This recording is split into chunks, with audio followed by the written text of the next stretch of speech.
따라합시다. 진정한 회복은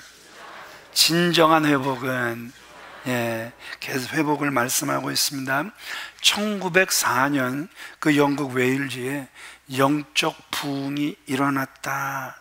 그래서 막 사람들이 새로워지고 또 교회에 큰 부흥이 임했다, 이런 소문이 크게 온 지역을 덮어버렸어요. 이제 그 소리를 들은 그 보석 가게를 운영하는 사장님이 그래? 나도 한번 교회 가봐야 되겠네. 처음으로 교회를 나갔어요. 근데 교회 가서 앉아보니까 기대와는 달리 그냥 목사 설교가 들어오기나 합니까?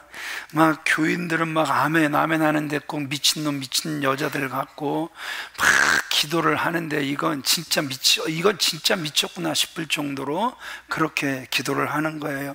그러나 그는 크게 감동 없이 집으로 돌아갔습니다. 며칠 후에 가게에 한 젊은이가 찾아왔어요. 자기가 이 가게에서 보석을 훔쳤느라고 그 보석을 돌려드리며 용서를 구하는 거예요. 사장이 궁금해졌습니다. 어떻게 이렇게 큰 결심을 하게 됐냐 질문을 하니까 제 마음속에 성령이 임하시니 제가 회개하지 않고는 견딜 수가 없었습니다. 그 말을 들은 사장님이 크게 충격을 받고 다시 마음에 결심을 합니다. 그래, 돌아오는 주일 내가 본격적으로 신앙생활 하리라. 여러분, 진정한 회개는 입술의 열매가 아닙니다. 삶의 회개가, 삶의 변화가 일어나야 할 줄 믿습니다. 이스라엘이 싹 무너졌습니다. 불타버렸습니다. 그런데 그 무너지고 불타버린 성전도 재건이 되고 이제 성벽도 완벽하게 재건이 됐습니다. 자, 이 정도면 우리는 뭐 하죠? 잔치하죠. 떡 돌리고 난리가 나죠. 그런데 이 이스라엘 백성들, 우리에게 무엇을 보여주었다고요? 영적 부흥에 먼저 관심을 갖더란 말입니다. 이를 위해서 8장 1절 학사 에스라에게 율법책 가져오기를 요청을 합니다. 이제 그 성벽보다 더 중요한 하나님의 말씀으로 세우고자 하는 거예요. 성전, 보이는 성전보다 훨씬 더 중요한 하나님의 말씀으로 자신들을 세워가기를 원하는 거예요. 그래서 그 요청에 에스라가 율법책을 가지고 백성들 앞에 섰고, 백성들은 율법이 낭독이 될 때 두 귀를 쫑긋 세워 그 율법의 그 말씀을 듣기 시작했고, 율법을 들은 백성들마다 눈물이 안 흐를 수 없었단 말입니다. 유다 백성들의 신앙 재건이 말씀을 듣는 데서부터 시작됐다, 계속해서 강조하고 있죠. 자, 오늘 본문은 예루살렘 숨은 광장 앞에서 말씀의 부흥을 경험한 백성들이 이제 하나님 앞에서 새롭게 살고자 하는 새 인생의 결심을 문서로 기록하여 남기고자 하는 거예요. 그 거룩한 몸부림을 우리에게 보여주고 있습니다. 자, 9장에 보니까 유다 백성들이 율법을 듣기 위하여 다시 모입니다. 3절 같이 읽겠습니다. 시작. 이날에 각 사분의 1은 서서 그들의 하나님 여호와의 율법책을 낭독하고 각 사분의 1은 죄를 자복하며 그들의 하나님 여호와께 경배. 하루에 낮 시간이 12시간이라면 4분의 1, 3시간은 다시 율법을 듣습니다. 일주일 내내 그들은 율법을 들었습니다. 그런데 그들은 다시 모여서 그 율법을 3시간 동안 듣습니다. 그리고 남은 또 3시간 동안은 그들의 죄를 하나님 앞에 쏟아내며 하나님을 경배하는 모습을 우리에게 보여주죠. 그리고 다시 율법을 들으러 모인 백성들의 그 자세와 결단, 1절, 2절 잘 나와 있습니다. 같이 읽어보겠습니다. 시작.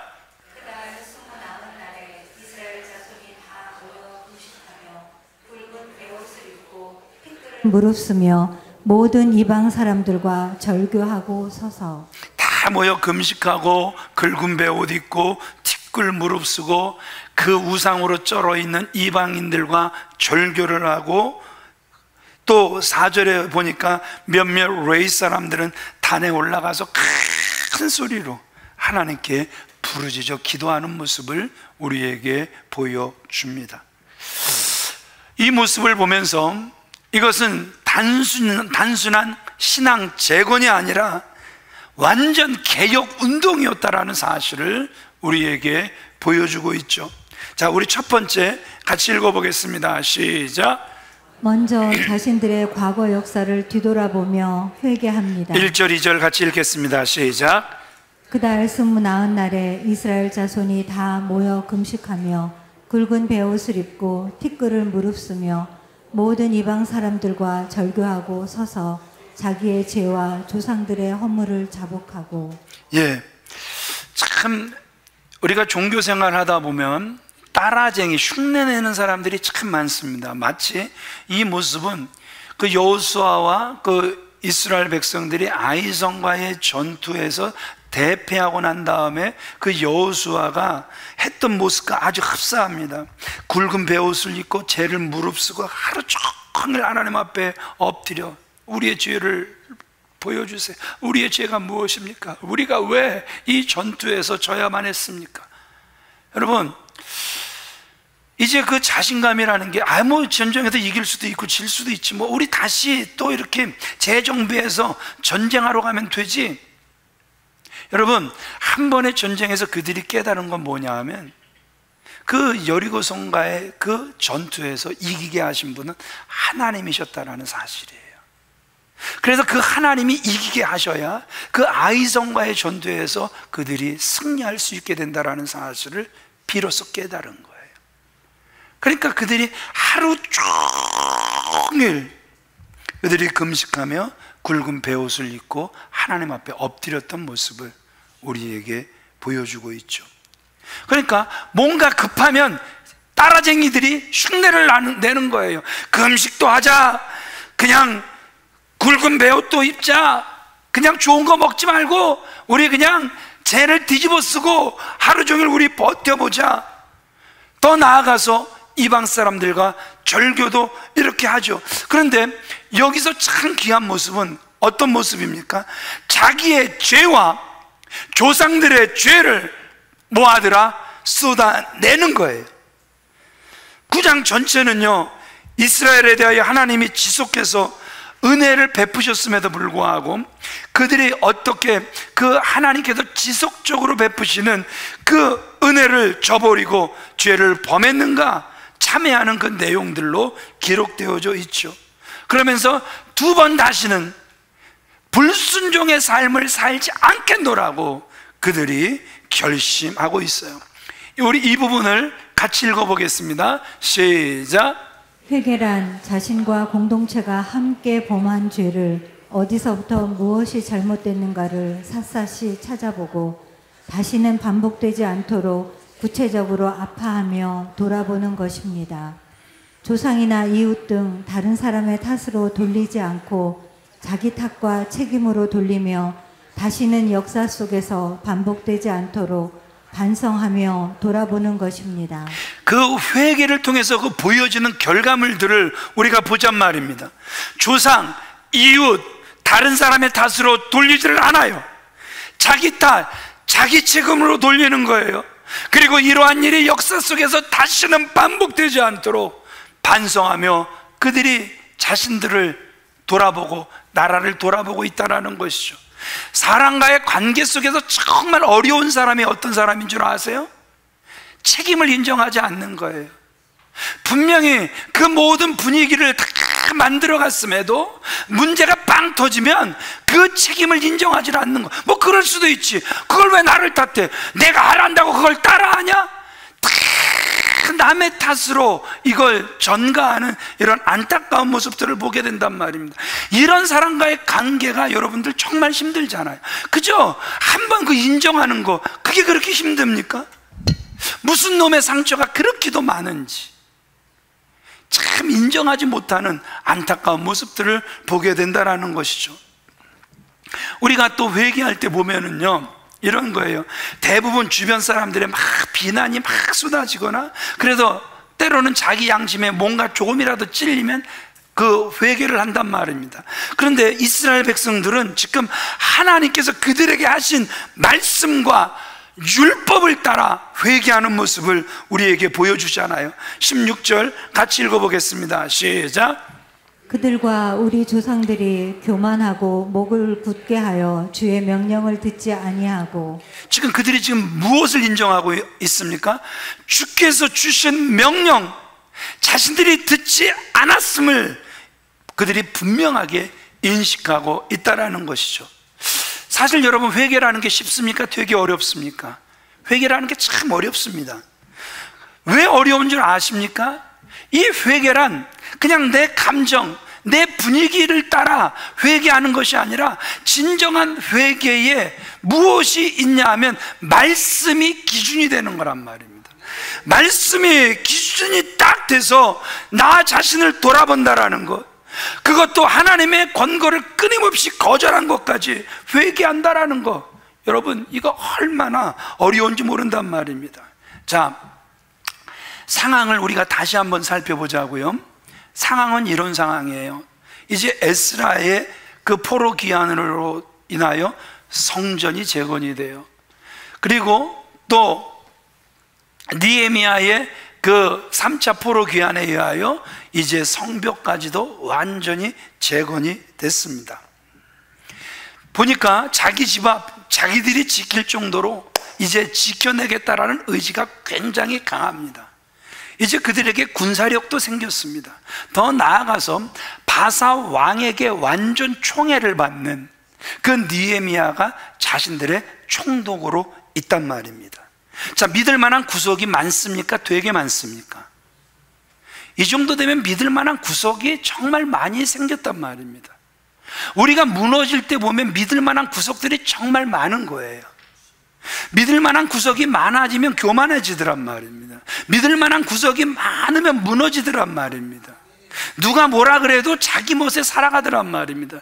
그런데 이들 보세요. 믿을 만한 구석이 그렇게 많이 생겼음에도 불구하고 그들은 지금 누구 앞에 서는 거예요? 하나님 앞에 서는 모습을 우리에게 보여주잖아요. 이게 가장 중요한 포인트라는 거예요.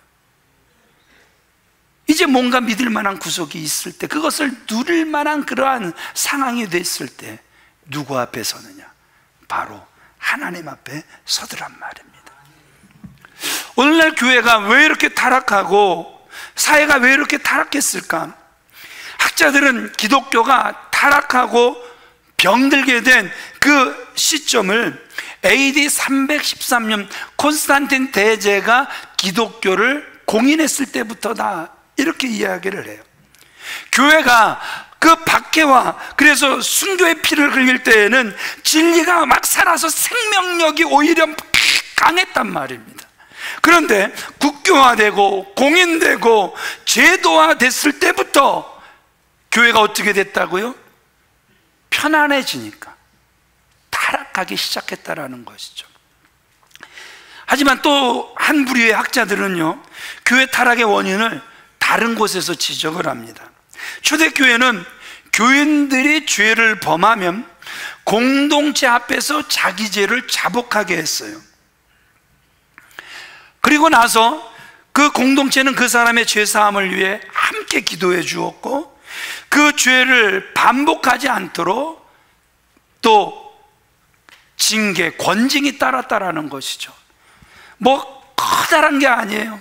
남들 다 아는 성찬에 참여하지 못하게 하거나 아니면 그 예배 시간 내내 서서 예배하도록 했단 말입니다.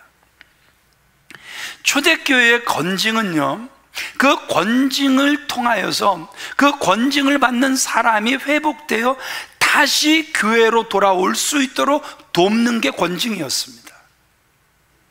그런데 오늘날은 참고 또 참다가 폭발해버리면 두 번 다시 교회에 얼굴 들고 들어오지 못하도록 만드는 것, 어떻게 보면 뭐 권징도 다 없어져 버렸지만 그게 권징의 사례들이 돼버렸다라는 것이죠. 하나님께서 사랑하시는 귀한 믿음의 성도님들, 회개는 어디서부터 시작이 되는 것입니까? 하나님의 말씀이 기준이 되어 내 마음속에 들어오기 시작할 때, 여러분, 우리가 남의 지적 잘 안 받잖아요. 그러나 하나님의 말씀이 내 마음에 들어오면 무엇이 보이는 줄 아세요? 아, 이 말씀대로 살아내질 못했구나. 죄가 보이는 거예요. 말씀의 인생의 기준이 될 때, 여러분, 비로소 죄가 우리 눈에, 우리 마음에 보이기, 느끼기 시작한다라는 것이죠. 여기서 보세요. 그 이스라엘 백성들, 느헤미야가, 그 에스라가 회개합시다, 회개해야 삽니다, 회개해야 여러분들이 살고, 회개해야 교회가 살고, 회개해야 여러분들의 자녀들이 살고, 회개해야 직장이, 회개해야 사업장이 회복됩니다, 이렇게 외쳤습니까? 아니요. 말씀이 들어오니까 자발적이었습니다. 그만큼 말씀을 제대로 듣는 것, 내 영혼을 살리는 말씀으로 듣는 자세가 그만큼 중요하다라는 사실을 우리에게 보여주고 있다는 것이죠. 따라합시다. 진정한 회개는 하나님의 말씀으로부터 내가 고발당하는 것이다.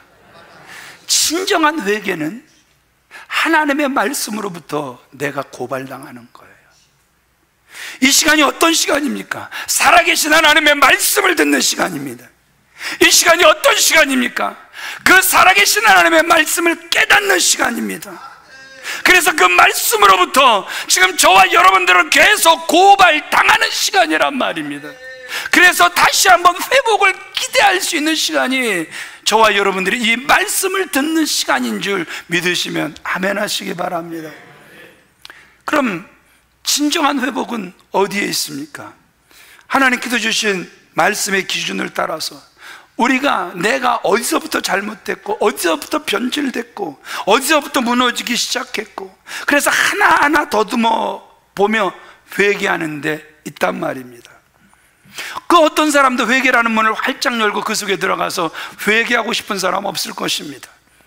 그러나 회개를 저와 여러분들이 통과하지 않고는 새로운 역사, 새로운 가정, 새로운 문화, 새로운 인생 있을 수 없다라는 것이죠. 우리가 모나미 그 송석삼 회장님, 이분이 뭘 만들었는지 다 잘 아시죠? 모나미 그러면 모나미 볼펜, 거기에 뚜렷하게 새겨져 있는 숫자는 153이나 153이나 똑같아요. 예, 뭘 똑같은 걸 갖고 153, 예, 똑같습니다. 153, 153. 자, 이제 그 삼석 그 회장님이 회사가 너무너무 어려워집니다. 그때 그분이 생각해낸 게 기도하러 가자. 하나님께서 그를 살리시려고 기도하고 싶은 마음을 주셨어요. 그래서 기도하면서 생각해 보니까 그간 사업을 하면서 하나님 앞에 죄를 범한 것이 너무 많다라는 사실을 그가 깨닫게 됩니다. 첫째, 바쁘다는 이유로 주일 성수를 하지 않았던 거예요. 그래서 철저하게 회개하며 주일을 성수하겠다고 다짐을 합니다. 두 번째, 돈을 그렇게 많이 벌었었는데 하나님 앞에 11조는 다 떼어 먹었던 거예요. 그걸 생각나게 하신 거예요. 그래서 이제 철저하게 하나님의 것을 하나님께 드리겠다고 회개하며 다짐을 합니다.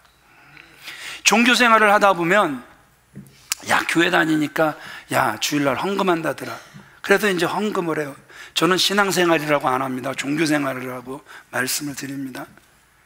그러면서, 야, 사람들 보니까 또 감사를 하는 걸 또 하네. 야, 이것도 체면이 이것도 또 안 할 수 없네. 아, 이거 감사라는 걸 또 따라 하기 시작을 합니다. 그러면서 이제 종교심이 조금 성장을 하면, 아이고, 그래도, 여보, 이제 11조 하자. 다들 안 해. 그 어쩔 수 없잖아. 우리도 11조 하자. 이렇게 11조를 합니다. 근데 그것이 막 자랑이 되는 거예요. 내가 뭘 하기 시작했으니까? 11조를 하기 시작을 했으니까. 근데 그게 자랑할 게 안 됩니까? 안 됩니까? 안 되는 거거든요. 하나님 앞에서 그건 하나님께도 주신 것, 열을 주신 것 중에 하나를 떼면서 자랑한다? 그거는 정말 신앙이 아니거든요. 그래도 종교심이라는 거예요. 근데 또 직장 생활을 하다 보면 뭐 성과급이라는 게 있나 봐요. 있어요? 있어요? 있어요. 예, 있죠. 예. 이제 종교 생활을 하면서 흉내는 내겠는데 이 성과급이라는 게 너무 크게 나오다 보니까 이거 막상 딱 받아놓으면 이제 막 손발이 다 떨리는 거예요. 이거를 떼려니까. 종교심의 결과는 거기까지라는 거예요. 못하죠. 예.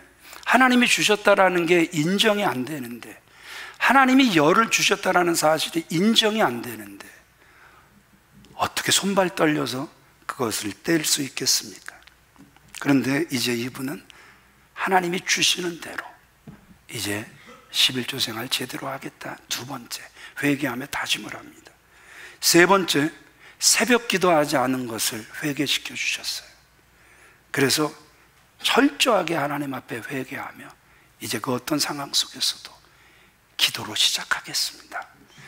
이렇게 하나님께서 그를 살리시니까 세 가지 깨달음을 주셨습니다.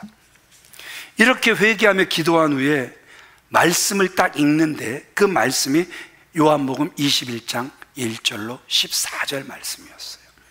베드로가 예수님이 지시한 곳에 그물을 던졌더니 물고기가 153마리가 잡히고, 그들의 상식은 153마리의 고기가 잡힐 정도면 그물이 찢어져야 되는데 그물도 안 찢어지더라.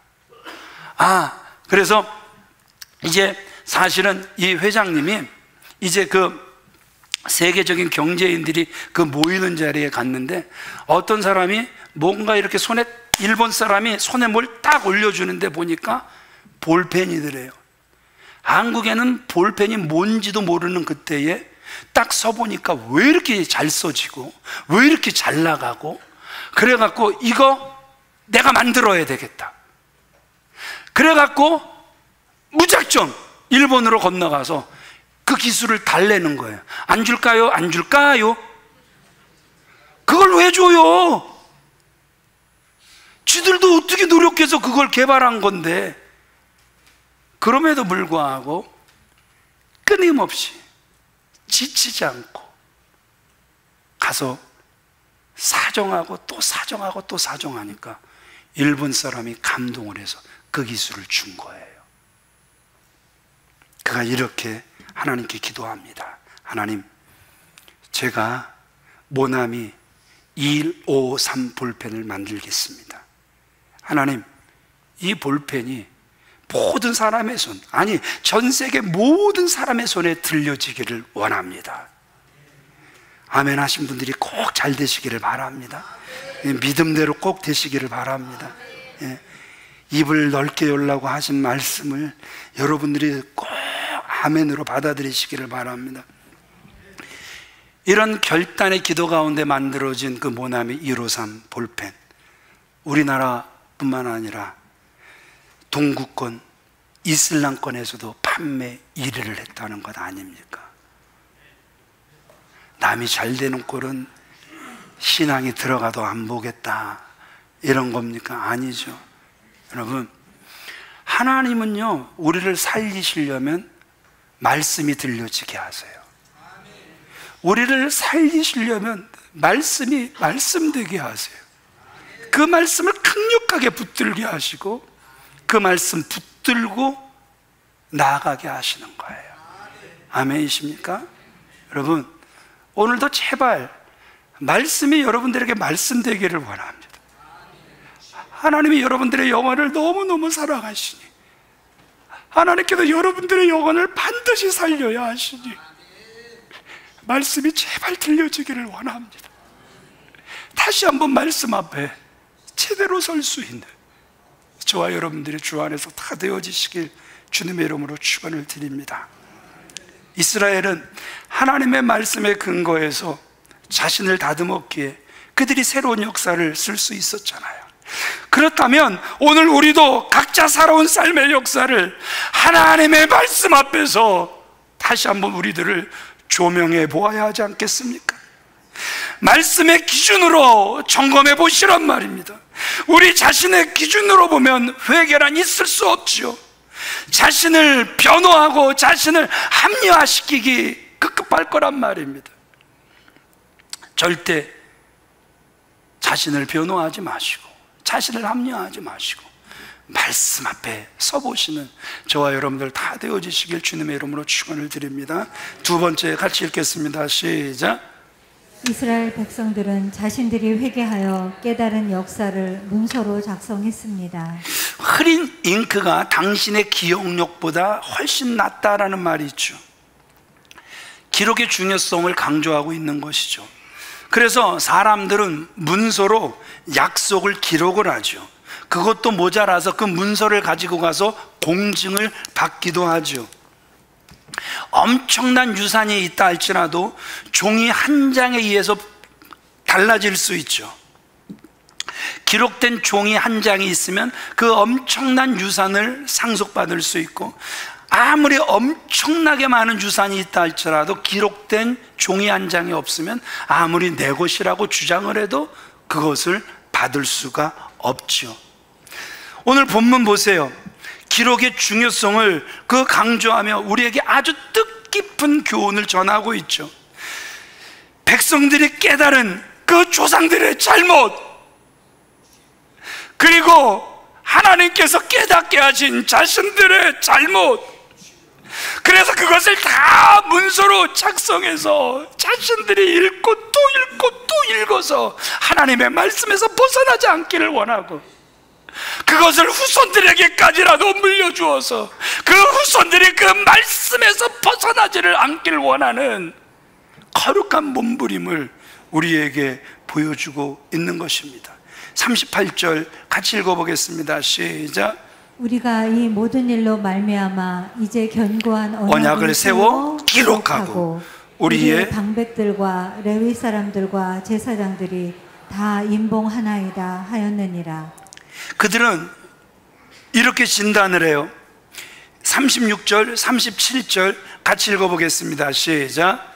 이렇게 진단합니다. 우리가 오늘날 종이 되었는데 곧 주께서 우리 조상들에게 주사 그것의 열매를 먹고 그것의 아름다운 소산을 누리게 하신 땅에서 우리가 종이 되었나이다.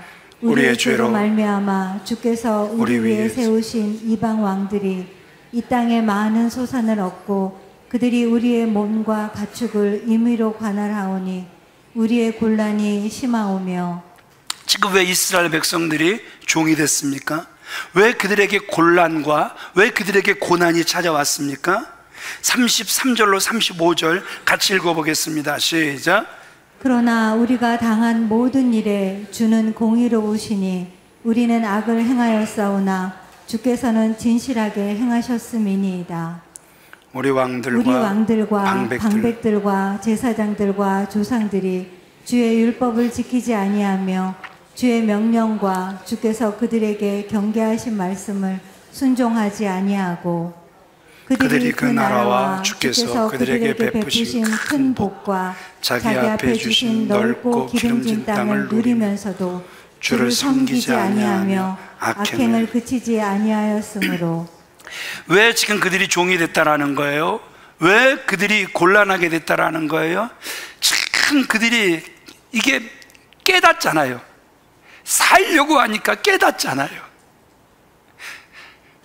하나님의 그 나라, 그래서 하나님의 나라 백성들이 제대로 다 읽으려고 하니까 그들이 말씀을 제대로 깨닫잖아요.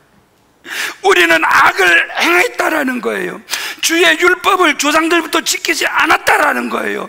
그들에게 이거 하지 마라 경계하신 말씀을 순종치 않았다라는 거예요. 넓고 기름진 땅을 누리면서도 주를 안 섬기며 악행을 그치지 않았다라는 거예요. 이 말을 한 줄로 요약하면 하나님은 진실하게 행하셨는데 그들은 무엇을 행했다? 악을 행했다라는 거예요.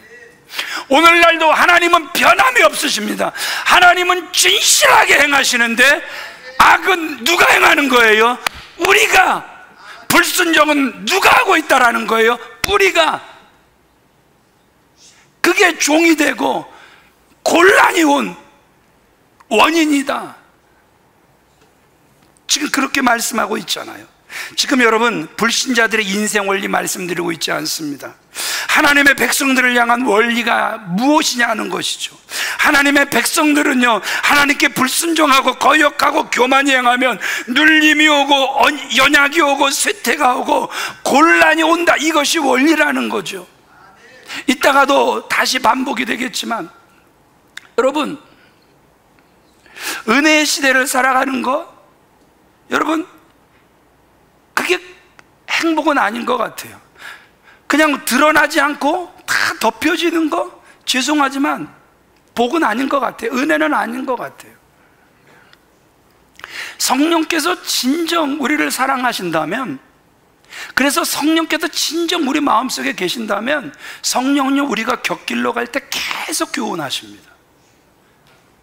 그 탄식 소리가 얼마나 큰지, 여러분, 그 탄식 소리를 죄송하지만 우리가 이겨낼 방법이 없습니다. 이겨낼 수도 있어요. 어떻게 이겨내냐 하면 무시하는 거예요. 교훈을 주시든 말든 탄식을 하시든 말든 저는 이 길 고집스럽게 가겠습니다. 그러면 죄송하지만 얼마 지나지 않아 성령의 탄식을 들을래야 들을 수도 없습니다. 듣는 것이 복인데, 듣는 것이 사는 길인데 우리가 거부하니까.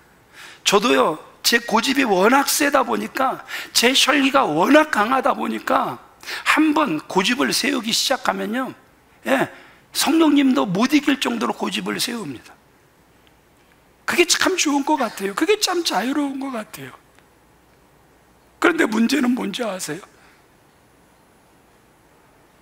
성령님의 탄식이 멈춰버리니까요. 계속해서 제가 제 멋대로, 제 고집대로, 제 혈기대로, 제 분위기, 제 감정대로 살더라고요. 여러분, 이게 복입니까? 여러분, 이게 진짜 복입니까? 이거 복 아니잖아요. 이건 저주 중에 이런 저주가 없는 거잖아요. 그래서 이게 너무너무 안타까워서 그 회복을 위하여서는 또다시 찬양과 또다시 금식과 또다시 기도로 부르짖는 그러한 시간, 얼마나 많이 가져야 되는지 몰라요. 그러면서 제 속에서 성령님의 그 탄식, 그 성령님의 교훈이 들려지기 시작하면은요, 정말 이게 찬송 가사 그대로 내 영혼에 햇빛이 비춰지는 것 같아요. 왜냐하면 그것이 저를 살리는 말씀, 생명길로 인도하시는 말씀이기 때문에 그래요. 아멘이십니까? 아멘이십니까? 이 유다 백성들은요, 이 원리를, 자신들의 지나간 역사를 회상해 보면서 이 원리는 검증된 원리다, 지금 이렇게 말하고 있는 거예요. 말씀을 정리할게요. 8절 이하는 이스라엘 백성들의 그 역사를 돌이켜보고서 이 원리를 다시 확인하는 거예요. 하나님의 백성들이 아수르와 바벨론의 종이 되고 이방에 침공받고 고난당하고 쇠퇴할 땐 언제나 하나님을 반역하고 하나님으로부터 멀어져 있었고 불순종했고 교만했고 우상 숭배가 원인이었다, 지금 그들은 드러내고 있는 거예요. 하나님이 변덕스럽고 하나님이 불합리하시고 악하셔서 그런 것이 아니라 백성들의 악을 보고 징계하셨다라는 거예요. 하나님이 징계하시고 벌을 주신 데는 합당한 이유, 합당한 목적이 언제나 있었다라는 거예요.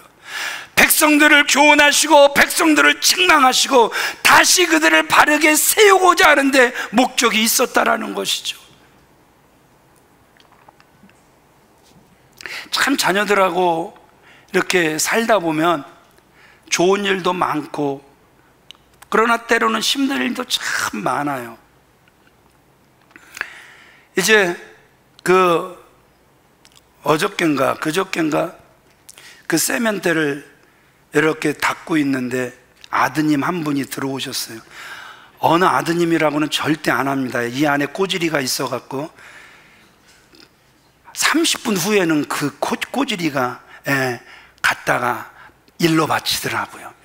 저에게 핍박이 따라올 수 있기 때문에 1번, 2번을 말을 하지 않겠습니다. 아들이 딱 들어왔어요. 아들아, 세수를 할 때나 양치를 할 때나, 그래서 내 안에서 뭔가 그 씹었던 것들이 이렇게 나올 때, 그것이 여기저기 튀었을 때 물 한 번만 뿌려봐. 그럼 깨끗하게 씻겨져 내려가거든. 그런데 너희들은 그냥 버리기만 하고 그냥 헹구고 나가니까 타닥타닥타닥 달라붙어 있잖아. 그랬더니 우리 아드님이 이런 말씀을 하세요. 아버지 그냥 하시려면 혼자 하시지 뭘 자꾸 그런 말씀을 하세요. 그래갖고 제가 아드님한테 이렇게 이야기를 했어요. 아들아, 네가 나랑 평생 살 거면 내가 해버리면 되지만 아들아, 너 결혼할 거잖아. 그래서 다른 사람과 만나서 살아갈 때 이건 정말 그 다른 사람에게 엄청나게 스트레스를 줄 수 있는 그러한 요소들이거든. 나는 적어도 내 아들이 그 아버지 엄마 밑에서 반듯하게 자란 그러한 아들이기를 원해. 그래서 아빠는 계속 너에게 이 이야기를 하는 거야. 이해가 되시죠? 우리 아들한테 꼬질릴 거 없죠? 예. 아니, 꼬질러야 될 내용이 하나도 없어요. 우리 아들 잘 되라고 하는 이야기예요. 예. 그래서 히브리서 기자가 이 원리를 이렇게 설명을 하잖아요. 히브리서 12장 6절 우리 같이 읽어보겠습니다. 시작. 주께서 그 사랑하시는 자를 징계하시고 그의 받으시는 아들마다 채찍질 하심이니라. 히브리서 12장 10절 시작. 저희는 잠시 자기의 뜻대로 우리를 징계하였거니와 오직 하나님은 우리의 유익을 위하여 그의 거룩하심에 참여케 하시느니라. 사실이 그렇잖아요. 자식 싫으면 빨리 커서 빨리 돈 모아서 엄마 장가가. 너 잘 살고 나 잘 살자. 여러분 사실 이러면 되잖아요. 근데 자식 너무너무 사랑하잖아요. 이 세상에 자식 사랑하지 않는 부모 있습니까? 그 자식을 위해서라면 제 것을 내어놓으라고 하면 못 내놓겠습니까? 당연히 내놓죠. 그런 아들이기 때문에, 그런 자식들이기 때문에 잘 되라고 징계도 하고 잘 되라고 채찍질도 한다. 이게 하나님이 저와 여러분들을 교육시키시는 방법이래잖아요. 단서가 뭐예요? 사랑하니까. 뭐하라고? 잘 되라고. 다른 거 전혀 없잖아요. 그저 하나님은 저와 여러분들이 잘 되길 원하시는 줄 믿으시면 아멘 합시다. 당연하죠. 하나님이 저와 여러분들 너무너무 잘 되길 원하시잖아요. 가정과 경영하는 기업과 교회와 우리나라가 무엇인가에 눌려서 펴지 못하고, 전에는 번성했는데 지금은 쇠퇴하고, 전에는 행복했는데 지금 고통이 있다면 역사를 되돌아보라는 거예요. 그리고 바른 역사의식이 있어줘야 한다는 거예요. 나 자신의 역사, 가정의 역사, 교회의 역사, 기업의 역사, 국가의 역사를 되돌아보고 혹시나 하나님의 징계로 이런 상황이 초래되진 않았는가 살피라는 거예요. 말씀을 정리합니다. 혹시 하나님의 백성들이 하나님을 거역하며 하나님을 향하여 교만하게 행한 그러한 일들은 없는가? 하나님의 신성을 모독하고 무례하게 행하는 일은 없었는가? 살펴봐야 하는 거예요. 불신자들이 그러는 것 우리가 생각할 필요도 없죠. 불신자들은 원래 그런 사람들이에요. 오늘 이 말씀은 하나님의 백성들이 반성하고 생각해 보아야 하는 말씀이란 말입니다. 여러분, 요나가 큰 배의 탐으로 풍랑이 임하죠. 그런데 여러분 한번 생각해 보자고요. 그 풍랑이 선장과 선원과 그 배에 탄 사람들 때문에 풍랑이 임했습니까? 아니요. 그냥 그 사람들은 그냥 그렇게 살아가는 거예요. 하나님 없이 살다가 그렇게 멈추는 거예요. 그러나 그 큰 배의 풍랑이 왜 임했습니까? 요나 한 사람 잘못하니까. 요나 한 사람 다시 세우려고, 그래서 그 요나를 통하여 하나님의 뜻을 이루려고 하나님께서 요나 때문에 풍랑 보내시는 것 아닙니까? 여러분, 풍랑의 원인이 나라, 풍랑의 원인이 시, 풍랑의 원인이 사람 잘못 만난 거 아니요. 그 풍랑의 원인은 하나님이 나를 살리시려고 보내시는 풍랑일 수 있어요. 나 하나 하나님 앞에 다시 바로 세우시려고 하나님께도 그 풍랑 보내실 수 있어요. 그런데 문제는 나 때문에 다른 사람이 고통당할 수 있다라는 거예요. 그렇게 빨리 되돌아보라는 거예요. 나 때문에 고통당하는 사람들은 없는지.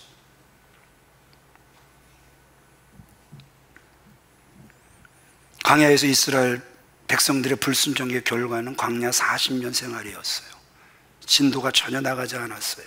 그러나 그들이 다시 여호와의 인도로 하나님의 은혜를 받기 시작할 때 요단강이 열린 줄 믿으시면 아멘 하시기 바랍니다. 여리고가 무너져 내린 줄 믿으시면 아멘 하시기 바랍니다.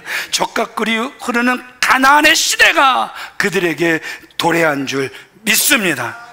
지금까지 광야 40년 방황하는 인생 같았을지라도 이후로는 요단강이 열리기를 축원합니다. 여리고가 무너져 내리듯 우리 앞에 장애물들이 무너져 내리기를 축원합니다. 가나안 땅을 차지하게 되시는 저와 여러분들이 다 되어지시길 우리 주 예수 그리스도의 이름으로 축원을 드립니다.